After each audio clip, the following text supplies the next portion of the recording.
Fala pessoal, tudo bem com vocês? Mais uma videoaula começando. Bom, hoje eu vou estar mostrando para vocês aí a classe Instant, tá? Então, ela surgiu para representar o quê? Um ponto na linha do tempo, um instante, ou seja, um cara que não depende de time zone, não depende de data, hora, tá? Então, nas aulas anteriores a gente conheceu classes como local date time, ou seja, tinha uma data, tinha uma hora, tá? Tinha o zone datetime, que tinha data, hora e time zone, enfim. E o instant, ele vem para representar simplesmente uma quantidade de milissegundos a partir de um ponto de partida. Tá? Então, vamos voltar um pouquinho. Lembra lá do date que a gente estudou? Então, vamos criar um date aqui e eu vou mostrar para vocês um método importante no date, que é o getTime. Tá? O getTime, ele representa o quê? O timestamp, que é a quantidade, tá? Olha aqui o que está escrito, a quantidade de número de milissegundos a partir de 1º de janeiro de 1970, no instante zero, tá? Ou seja, meia-noite, em UTC. Então, essa informação, tá? Ela agora é representada através do instant. Por quê? Porque não faz sentido algum eu ter que criar uma data para representar somente um instant, tá? Então, através disso, surgiu então o instant. E como que eu crio ele? Eu posso estar usando o factor method aqui, o now, tá? Que eu tenho também em outras classes aí da API de data e hora do Java 8. Bom, uso esse cara, tá? E vou mandar imprimir aqui esse instant que a gente gerou, só para a gente estar visualizando o que é impresso no instant. O que é esperado? Uma quantidade de milissegundos, mas olha só que surpreendente. O que é impresso é uma data, tá? Então a gente tem uma data aí representada pelo ISO 8601 que está em UTC.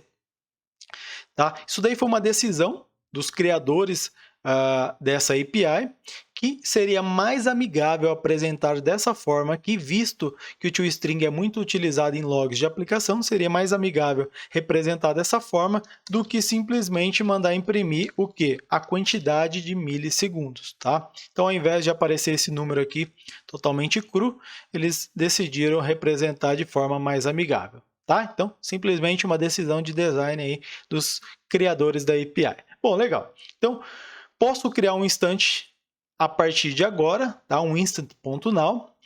Não posso passar para ele um time zone. Lembra que quando a gente trabalhou, por exemplo, com local date, a gente podia fazer assim, ó, now, e aí passar o zone ID, né?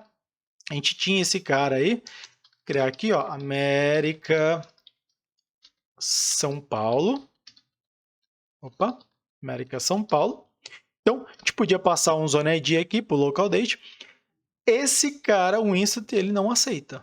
Por quê? Porque ele não depende de time zone, tá? Ele é agnóstico de time zone. Esse cara é simplesmente um ponto na linha do tempo baseado lá em 1/1 de 1970 no instante zero em UTC. É a partir de aí que é criada a quantidade de milissegundos que ele representa. Tá bom? Então, ponto importante aí é isso, tá? Não adianta tentar passar um time zone aqui que não vai funcionar. Outro ponto também importante, tá? Suponha que você tem um local date, por exemplo, em mãos e quer criar um instant. Então, não tem um toInstant para esse cara. Por quê? Porque o local date, tá? Assim como o local date time, tá? Se eu criar aqui e tentar gerar um toInstant, ele não tem um toInstant apenas. Esse cara até tem um toInstant que recebe um offset. Por que esses caras eu não consigo fazer simplesmente assim, ó, me dá um instante? Porque esses caras não possuem informação suficiente para eu gerar um instante. O instante, ele precisa do quê? Ele precisa de dia, mês, ano, hora, minuto, segundo e offset. Que é o quê? A quantidade de horas que estamos de UTC. Então, com esse conjunto de informações, eu consigo gerar um instante. Um cara que não muda independente do lugar que você esteja no mundo. Tá? Se eu tenho, então, todas essas informações, gerei meu instante, posso estar na Austrália, posso estar em Los Angeles, posso estar em São Paulo, é o mesmo valor. Agora, se eu não tenho, eu não consigo. Então, isso acontece com o Local Date Time. O Local Date Time tem até aqui de informação, tá? Mas ele não tem um offset. Então, se eu passo para ele um offset, tá? Se eu uso esse toInstant que recebe um offset, aí até consigo gerar. tá? Mas ele precisa disso. Agora, por exemplo, o Zone Datetime, tá? Esse cara ele tem o offset nele. Então eu posso estar fazendo um toInstant direto aqui.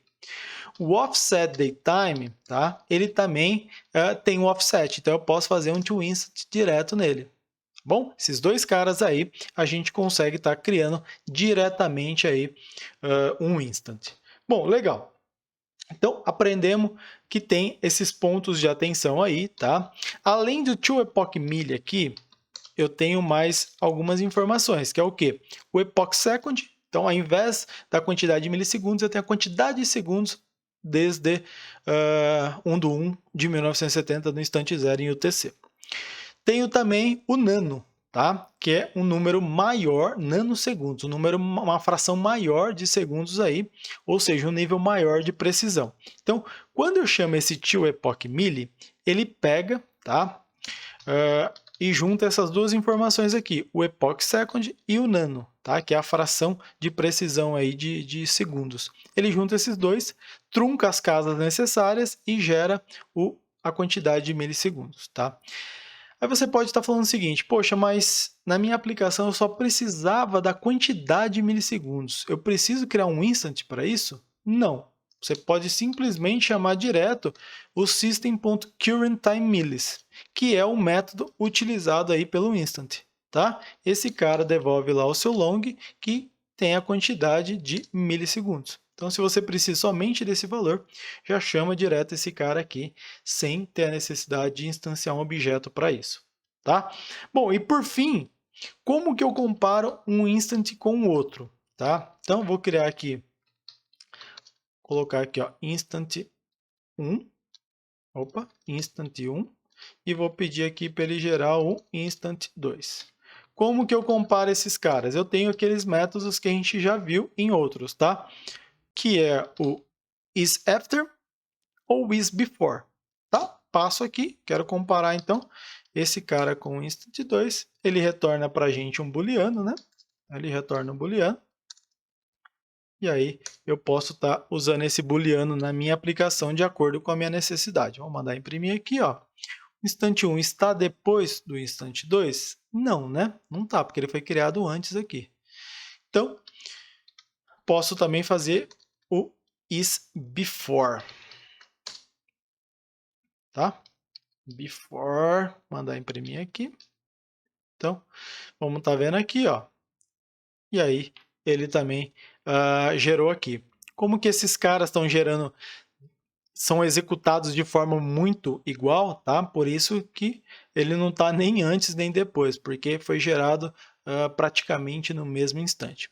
E por fim, se eu quiser comparar se esses caras são iguais, tá? O que que eu uso? Eu uso aqui o equals, tá? Eu uso o equals e aí eu consigo comparar se esses caras são iguais, tá bom? Bom, era isso que eu tinha para falar para vocês do Instant, tá? Espero que vocês tenham gostado. Qualquer dúvida, deixa nos comentários e até a próxima aula.